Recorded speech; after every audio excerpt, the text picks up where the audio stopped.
राधे राधे दोस्तों, मैं इंदु दीक्षित अपने चैनल भजनों की दुनिया में आप सभी का हार्दिक अभिनंदन करती हूँ। यूँ तो मैं आपको हमेशा गीत, संगीत, लोकगीत, भजन सब कुछ सुनाती ही रहती हूँ। तो मैंने सोचा कि क्यों ना इस बार कुछ नया किया जाए, आपको कुछ नया सुनाया जाए। तो इसी क्रम में मैं आपके सामने एक छोटी सी ज्ञानवर्धक कहानी लेकर के उपस्थित हुई हूँ।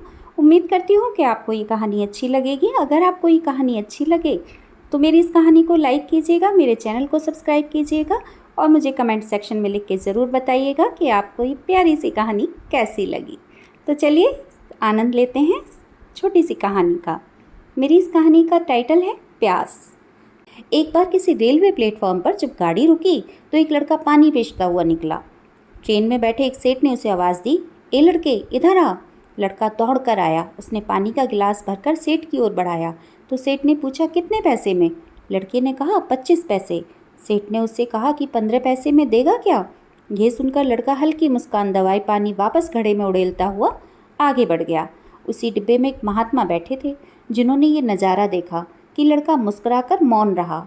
तो उन्होंने सोचा कि इसके मौन के पीछे ज़रूर कोई रहस्य है, क्योंकि उसने कोई वाद विवाद नहीं किया था। तो महात्मा उस रहस्य को जानने के लिए नीचे उतरकर उस लड़के के पीछे पीछे चल दिए। थोड़ी सी दूर जाकर उन्होंने लड़के को आवाज़ दी, ए लड़के ठहर जरा, ये तो बता कि तू हंसा क्यों? लड़का बोला, महाराज मुझे हंसी इसीलिए आई कि सेठ जी को प्यास तो लगी ही नहीं थी, वो तो केवल पानी के गिलास का रेट पूछ रहे थे। महात्मा ने पूछा, लड़के तुझे ऐसा क्यों लगा कि सेठ जी को प्यास लगी ही नहीं थी? लड़के ने जवाब दिया, महाराज जिसे वाकई प्यास लगी हो वह कभी रेट नहीं पूछता, वह तो गिलास लेकर पहले पानी पीता है, फिर बाद में पूछेगा कि कितने पैसे देने हैं। पहले कीमत पूछने का अर्थ हुआ कि उनको प्यास लगी ही नहीं है।